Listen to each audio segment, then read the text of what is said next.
Hi guys, Vanya here. I have my Arrma Typhon here and I'm going to talk to you a little bit about the modifications that I made to make this a race-ready vehicle. So starting with the electronics, everything's been stripped out that came stock on this buggy. I put a Savox servo on it, more torque, a little faster. For the ESC, went with the Mamba Monster X. When I got it, it just came out and I wanted to see how it performs. For the motor, this is a 1750 kV censored motor from Hacker. It's a decent little motor. I got it for cheap. Went with a little lower kV just so it's a little easier to drive. For the radio, I hooked it up to my DX4R Pro. Alright, so upgrades chassis wise, we'll start up front with the A-arms. They're the Mugen MBX7 A-arms. I haven't broken one of these. I've broken quite a few of the Arrma ones. It's a direct bolt-on upgrade. All you need is one of these screws to hold the bottom of the shock in. On the sides, we have the Durango hexes. They are machined aluminum. They're a little bit more durable than the stock ones. I was afraid stock ones might get stuck on the wheel or something after a hard hit, so I think this was a pretty good upgrade. The shocks are from the Durango. 4mm shock shafts, a lot smoother. They're just a better quality product. The shock tower is from eBay. It was about 20 bucks. The stock one was pretty soft, as is rest of the aluminum disc car. So the carbon fiber was definitely a good upgrade. Haven't had any issues with it. Then moving on to the servo mount. The stock one had a lot of play with it. If you wiggle the wheels back and forth, you notice the servo flexing. So this is one of those do-it-yourself servo mounts. I think it's a standard servo plate A and two pairs of axial posts, and then the Techno servo horn. I went with the Techno. It's low profile. It keeps this nice and level instead of an angle on like some of the other servo horns I've tried.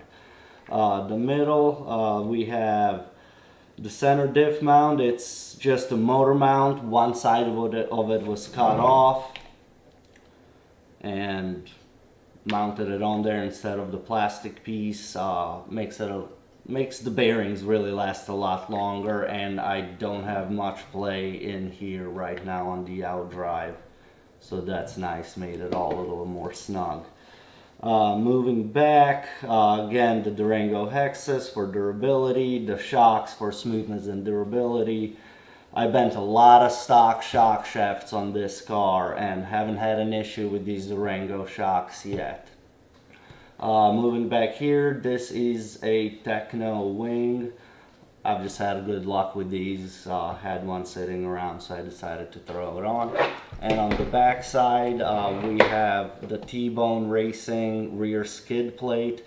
Like I said, all the aluminum is pretty soft on this car, and when you race it, it takes a lot of abuse, so I put this on there just to make it last a little bit longer.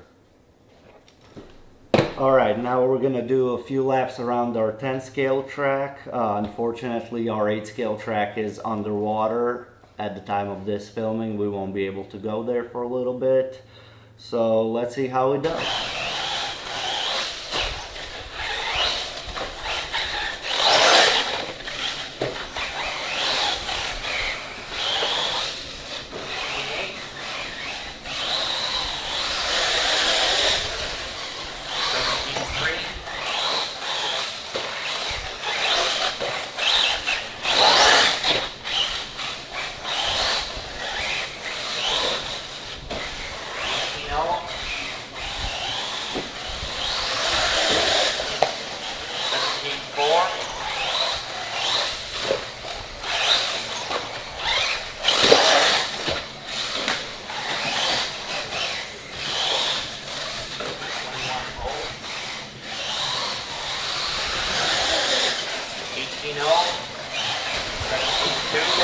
17.9. 17.2.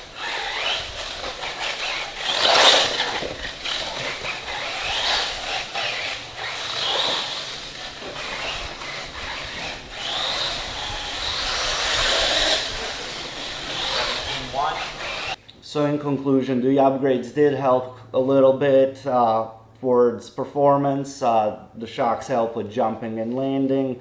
The censored system was quite a bit smoother than the stock, so that was nice on jumping, landing, under braking. But the car is still not as competitive as a kit would be. If you're setting an RTR, I would recommend maybe go with the low C. If you already have this car, beef it up a little bit and take it to the track. It'll get you started, but eventually you will want to upgrade as your skills go up. As far as bashing goes, you can't go wrong with this thing for the price. You know, you can get it going with nice batteries and everything for under 500 bucks. Very few cars on the market can do that. It's pretty durable. With a few upgrades, you will be unstoppable at your local bash spot. For racing, I again recommend go with a kit. If you're really intimidated of a kit, maybe the low C RTR will give you a few more options that the Arrma does not.